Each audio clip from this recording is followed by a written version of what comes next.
ಲಕ್ಕುಂಡಿಯಲ್ಲಿ ನಿಧಿ ತೆಗೆದಿರೋ ವಿಚಾರವಾಗಿ ಆ, ಒಂದು ವಿಡಿಯೋ ನಮಗೆ ಲಭ್ಯ ಆಗುತ್ತೆ. ಈ ವಿಡಿಯೋಲ್ಲಿ ನಮಗೆ ಏನು ಕಂಡುಬರುತ್ತೆ ಅಂತ ಹೇಳಿದರೆ, ಕೆಲವೊಂದಷ್ಟು ಜನ ವ್ಯಕ್ತಿಗಳು ಆ, ಒಂದು ಹಳ್ಳನ ತೋಡಿ, ಒಂದು 6 ಅಡಿಯಷ್ಟು ಹಳ್ಳನ ತೋಡಿ ಅದರಲ್ಲಿ ಒಂದು ಬಿಂದಿಗೆ ಕಾಣಿಸುತ್ತೆ. ಆ ಬಿಂದಿಗೆ ಸುಮಾರು ಒಂದು 50 kg ಆಗುವಷ್ಟು ಬಿಂದಿಗೆ ಇರೋ ರೀತಿ ನಮಗೆ ಒಂದು ವಿಡಿಯೋಲಿ ಕಾಣುತ್ತೆ. ಅದರಲ್ಲಿ ಒಂದು ಪ್ಲೇಟ್ ಮುಚ್ಚಿರುತ್ತೆ. ಆ ಪ್ಲೇಟ್ನ ತೆಗೆಯೋ ಸಂದರ್ಭಕ್ಕೆ ಈ ಬಂಗಾರದ ಕಾಯಿನ್ಸ್ ಇರೋ ರೀತಿ ನಮಗೆ ಮೇಲ್ನೋಟಕ್ಕೆ ಆ ವಿಡಿಯೋಲಿ ಕಂಡುಬರುತ್ತೆ. ಈ ವಿಡಿಯೋನ ನಮಗೆ ಈ ಪ್ರಕರಣಕ್ಕೆ ಸಂಬಂಧಪಟ್ಟಂತೆ ಒಂದು ಕಂಪ್ಲೇಂಟ್ ಬಂದು ಕೊಡ್ತಾರೆ. ಆ ಕಂಪ್ಲೇಂಟಲ್ಲಿ ಏನಂತ ಹೇಳ್ತಾರೆ ಅಂತ ಹೇಳಿದರೆ, ಈ ರೀತಿ ಈ ಲಕ್ಕುಂಡಿ ಗ್ರಾಮಕ್ಕೆ ಸಂಬಂಧಪಟ್ಟಂಥ ಇಬ್ಬರು ಜಮೀನಲ್ಲಿ ಈ ಥರ ಬಂಗಾರ ಸಿಕ್ಕಿದೆ. ಈ ಬಂಗಾರ ಸಿಕ್ಕಿ ಅದು ಅವರಿಗಾಗಿ ಬಳಸ್ಕೊಂಡು ಸರ್ಕಾರಕ್ಕೆ ಅದನ್ನು ಏನು ಮಾಹಿತಿ ಕೊಡದೆ ಅವರು ಸ್ವಂತ ಲಾಭಕ್ಕೋಸ್ಕರ ಬಳಸ್ಕೊಂಡಿದ್ದಾರೆ ಅಂತ ಹೇಳಿ ಅವರು ನಮಗೆ ಮಾಹಿತಿ ಕೊಟ್ಟಿರ್ತಾರೆ. ಇದಕ್ಕೆ ಸಂಬಂಧಪಟ್ಟಂತೆ ಒಬ್ಬರು ಕಂಪ್ಲೇಂಟ್ ಬಂದು ನಮ್ಮ ಗದಗ ರೂರಲ್ ಪೊಲೀಸ್ ಸ್ಟೇಷನಲ್ಲಿ ಒಂದು FIRನ ದಾಖಲು ಮಾಡ್ತಾರೆ. FIR ದಾಖಲು ಆಗಿದ್ದ ಸಂದರ್ಭದಲ್ಲಿ ನಮಗೆ ನಾವು ಇನ್ವೆಸ್ಟಿಗೇಷನ್ ಸ್ಟಾರ್ಟ್ ಮಾಡ್ತೀವಿ. ಇನ್ವೆಸ್ಟಿಗೇಷನ್ ಸ್ಟಾರ್ಟ್ ಮಾಡಿದ ಸಂದರ್ಭದಲ್ಲಿ ನಮಗೆ ಈ ಒಂದು ಪ್ರಕರಣಕ್ಕೆ ಸಂಬಂಧಪಟ್ಟಂತೆ ಮೊದಲಿಗೆ ಏನಾಗಿದೆ ಅಂತ ಹೇಳಿ ನಾವು ತಿಳ್ಕೊಳೋದು ಭಾಳ ಇಂಪಾರ್ಟೆಂಟ್ ಇರುತ್ತೆ. ಈಗ ನಮಗೆ ಏನು ಗೊತ್ತಾಗುತ್ತೆ ಅಂತ ಹೇಳಿದರೆ, ಈ ಪೂರ್ತಿ ವಿಚಾರಕ್ಕೆ ಸಂಬಂಧಪಟ್ಟಂತೆ ಏನು ಕ್ಯಾರೆಕ್ಟರ್ಸ್ ಇರ್ತಾರೆ ಅಂತ ಹೇಳಿದರೆ, ಒಬ್ಬರು ಈ ಪ್ರಕರಣಕ್ಕೆ ಮೇನ್ ಅಕ್ಯೂಸ್ಡ್ ಯಾರಿದ್ದಾರೆ, ಹಜರತ್ ಮೌಲ್ವಿ ಅಂತ ಹೇಳಿ ಒಬ್ಬರು ಇರ್ತಾರೆ. ಇನ್ನೊಬ್ಬರು ಜುಬೇರ್, ಮತ್ತು ಮರಿಯಂ, ಮತ್ತು ಸಣ್ಣ ಬಸಪ್ಪ, ದೊಡ್ಡ ಬಸಪ್ಪ, ಮಲ್ಲಪ್ಪ, ಪ್ರಭಾಕರ್, ಬಶೀರ ಮತ್ತು ಬಿಜು. ಸೊ ಇಷ್ಟು ಜನ ಕ್ಯಾರೆಕ್ಟರ್ಸು ಈ ಒಂದು ಪೂರ್ತಿ ಪ್ರಕರಣದಲ್ಲಿ ನಮಗೆ ತನಿಖೆ ಹಂತದಲ್ಲಿ ಗೊತ್ತಾಗುತ್ತೆ. ಇದರಲ್ಲಿ ಏನಾಗುತ್ತೆ ಅಂತ ಹೇಳಿದರೆ,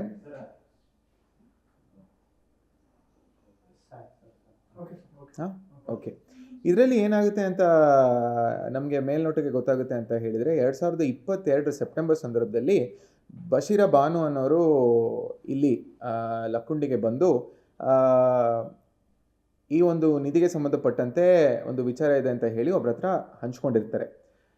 ಇದನ್ನು ನಾವು ತನಿಖೆ ಮಾಡ್ತಾ ಏನು ಗೊತ್ತಾಗುತ್ತೆ ಅಂತ ಹೇಳಿದರೆ, ಹಜರತ್ ಮೌಲ್ವಿ ಅಂತ ಒಬ್ಬ, ಯಾರು ಇವನು ನಾವು ಅರೆಸ್ಟ್ ಮಾಡಿದ್ವಿ, ಅವನು ಮೂಲತಃ ಕಾಶಿಪುರ ಅಂತ ಹೇಳಿ ಒಂದು ಜಾಗಕ್ಕೆ ಸಂಬಂಧಪಟ್ಟಿರೋನು. ಇದು UP ಬಾರ್ಡ್ರಿಗೆ ಇರೋ ಉತ್ತರಾಖಂಡ್ ಅಲ್ಲಿ ನಾವು ಹೋಗಿ ಅವನಿಗೆ ಅರೆಸ್ಟ್ ಮಾಡಿಕೊಂಡು ಕರ್ಕೊಂಡ್ಬಂದಿದ್ದೀವಿ. ಇದರಲ್ಲಿ ಇವನೇನು ಮಾಡ್ತಾನೆ ಅಂತ ಹೇಳಿದರೆ, 10 ವರ್ಷದಿಂದ ಈ ಬಶೀರ ಬಾನು ಅಂತ ಯಾರು ಈ ವಿಡಿಯೋನ ಮೊದಲು ಇಲ್ಲಿ ಹಂಚ್ಕೊಂಡಿರ್ತಾಳೆ, ಅವಳ ಜೊತೆ ಅವನಿಗೆ shaadi.com ಅಲ್ಲಿ ಪರಿಚಯ ಆಗಿರುತ್ತೆ. shaadi.com ಅಲ್ಲಿ ಪರಿಚಯ ಆಗಿದ್ದ ಸಂದರ್ಭದಲ್ಲಿ ಅವನೇನು ಹೇಳ್ತಾನೆ ಅಂದರೆ, ನನಗೆ ಒಂದು ಸ್ವಲ್ಪ ಆಲೋಪತಿ, ಮಾಟ ಮಂತ್ರ ಮತ್ತು ಈ ನಿಧಿ ತೆಗೆಯೋದ್ರ ಬಗ್ಗೆ ನನಗೆ ಹೆಚ್ಚಿನ ಮಾಹಿತಿ ಇದೆ ಅಂತ ಹೇಳ್ತಾನೆ. ಈ ವಿಚಾರನ ಬಶೀರ ತನ್ನ ಫ್ರೆಂಡ್ ಆಗಿರೋ ಇಕ್ಬಾಲ್ಗೆ ಹಂಚ್ಕೊತಾನೆ. ಈ ಇಕ್ಬಾಲ್ ಒಬ್ಬ ವ್ಯಕ್ತಿ, ಗೂಳಪ್ಪ ಅನ್ನೋನಿಗೆ ಫ್ರೆಂಡ್ ಇರ್ತಾನೆ. ಈ ಗೂಳಪ್ಪ ಯಾರಿರ್ತಾರೆ ಅಂತ ಹೇಳಿದರೆ, ಈಗ ಅವನು ಮೃತಪಟ್ಟಿದ್ದಾನೆ. ಗೂಳಪ್ಪನಿಗೆ ಈ ಲಕ್ಕುಂಡಿಯಲ್ಲಿ ಯಾರ ಸಣ್ಣ ಬಸಪ್ಪ, ದೊಡ್ಡ ಬಸಪ್ಪ ಅಂತಿರ್ತಾರೆ, ಅವ್ರಿಗೆ ಪರಿಚಯ ಇರ್ತಾರೆ. ಆ ಸಂದರ್ಭದಲ್ಲಿ ಇವ್ರು 3 ಜನಕ್ಕೆ ಈ ಸಣ್ಣ ಬಸಪ್ಪ, ದೊಡ್ಡ ಬಸಪ್ಪನಿಗೆ ನಂಬಿಸ್ತಾರೆ. ಈ ಥರ ನಿಮ್ಮ ಜಮೀನಲ್ಲಿ ಈ ಥರ ಸಿಗ್ಬೋದು ನಿಧಿ ಅಂತ ಹೇಳಿ ಅವ್ರಿಗೆ ನಂಬಿಸಿ ಅಲ್ಲಿ ಬಂದು ಅದು ನಿಧಿ ತೆಗೆಯೋ ಒಂದು ಪ್ರಕ್ರಿಯೆ ಮಾಡ್ತಾನೆ. ಮೊದಲನೇಗೆ ಈ ಹಜರತ್ ಮೌಲ್ವಿ ಅಂತ ಏನಿರ್ತಾನೆ, ಅವನು ಬಂದುಬಿಟ್ಟು ಅವ್ರ ಜಮೀನಲ್ಲಿ ಈ ಕಪ್ಪು ಮೆಣಸು ಅದು ಇದು ಎರ್ಚಿ ಅಲ್ಲಿ ಅಗಿಬೇಕು, ಇಲ್ಲಿ ಅಗಿಬೇಕು ಅಂತ ಹೇಳ್ತಾನೆ. ಆನಂತರ ಒಂದು ತಿಂಗಳಾಗಿದ್ದ ನಂತರ ಮತ್ತೆ ನಾನು ಬರ್ತೀನಿ ಅಂತ ಹೇಳಿ ಹೋಗ್ತಾನೆ.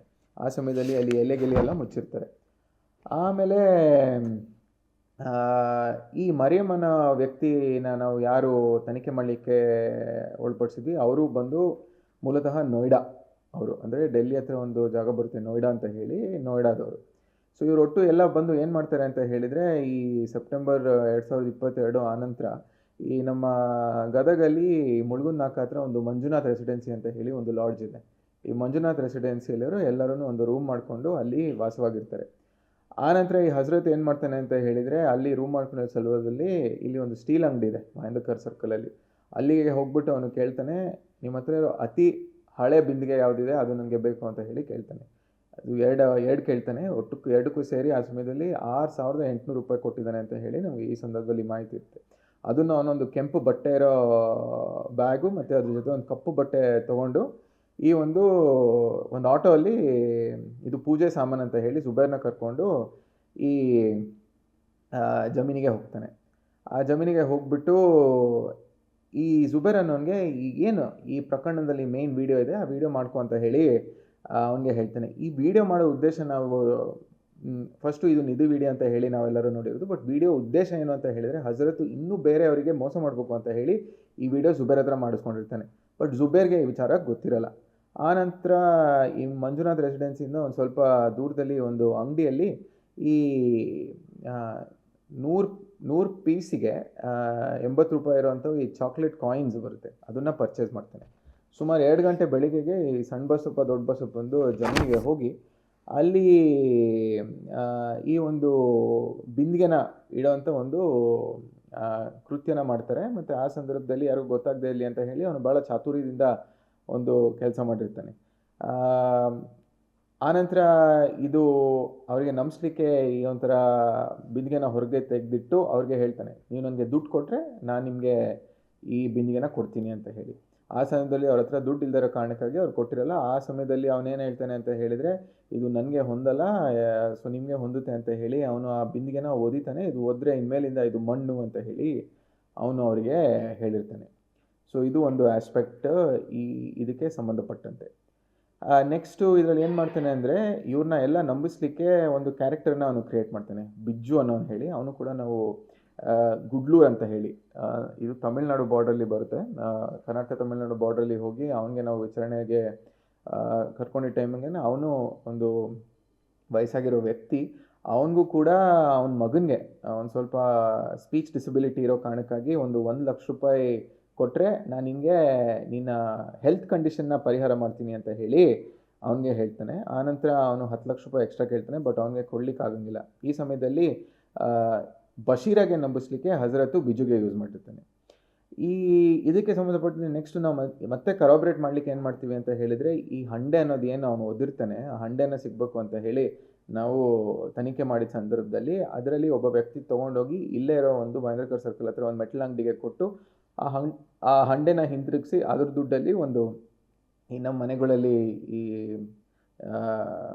ತಟ್ಟೆ ಇಟ್ಕೊಳೋದು ಒಂದು ಸ್ಟ್ಯಾಂಡ್ ಬರುತ್ತಲ್ಲ ಸ್ಟೀಲ್ದು, ಅದನ್ನು ತೊಗೊಂಡು ಅವನು ಮನೇಲಿ ಇಟ್ಕೊಂಡಿರ್ತಾನೆ. ಸೊ ಇಷ್ಟು ಒಂದು ಪ್ರಕರಣಕ್ಕೆ ನಾವು ನೋಡಿದರೆ, ಇಷ್ಟು ಜನನ ನಂಬಿಸಿ ತನಗೆ ಬಳಕೆ ಮಾಡಿಕೊಂಡು ತನ್ನ ಲಾಭಕ್ಕಾಗಿ ಕೆಲಸ ಮಾಡಿರೋ ಹಜರತ್ ಮೌಲ್ವಿ ಅನ್ನೋನೇನಿದ್ದಾನೆ ಕಾಶಿಪುರವನು, ಅವನಿಗೆ ನಾವು ಅರೆಸ್ಟ್ ಮಾಡಿ ಜೈಲಿಗೆ ಕಳಿಸಿದ್ದೀವಿ. ಇನ್ನು ಮಿಕ್ಕಿದವ್ರದ್ದು ಪಾತ್ರ ಏನಿದೆ, ಅವರು ತಮ್ಮ ಸ್ವಂತ ಮೂಢನಂಬಿಕೆಯಿಂದ ಇರ್ಬೋದು ಅಥವಾ ಅವ್ರದ್ದು ಸ್ವಂತ ಆಸೆಯಿಂದ ಇರ್ಬೋದು, ಮತ್ತು ಅವರು ಏನೋ ಬೆನಿಫಿಟ್ ಆಗ್ಬೋದು, ಏನೋ ಮೂಢನಂಬಿಕೆಯಿಂದ ಈ ಹಜರತಿನ ಬಲೆಗೆ ಬಿದ್ದಿರೋರು ಅಂತ ಹೇಳಿ ನಮಗೆ ಪ್ರಿಲಿಮಿನರಿ ಇನ್ವೆಸ್ಟಿಗೇಷನಲ್ಲಿ ಕಂಡು ಬರ್ತಿದೆ. ಇನ್ನು ಇನ್ವೆಸ್ಟಿಗೇಷನ್ ನೋಡ್ತಿದ್ವಿ. ಇದಕ್ಕೆ ಸಂಬಂಧಪಟ್ಟಂತೆ ಎಲ್ಲ ಆಯಾಮಗಳಿಂದ ನಾವು ಪರಿಶೀಲನೆ ಮಾಡಿ ನಾವು ಈಗಾಗಲೇ ಇನ್ವೆಸ್ಟಿಗೇಷನಲ್ಲಿ ಕ್ವೈಟ್ ಪ್ರೋಗ್ರೆಸಿವ್ ಆಗಿ ಮುಂದೆ ಬರ್ತಿದ್ದೀವಿ. ಎಸ್.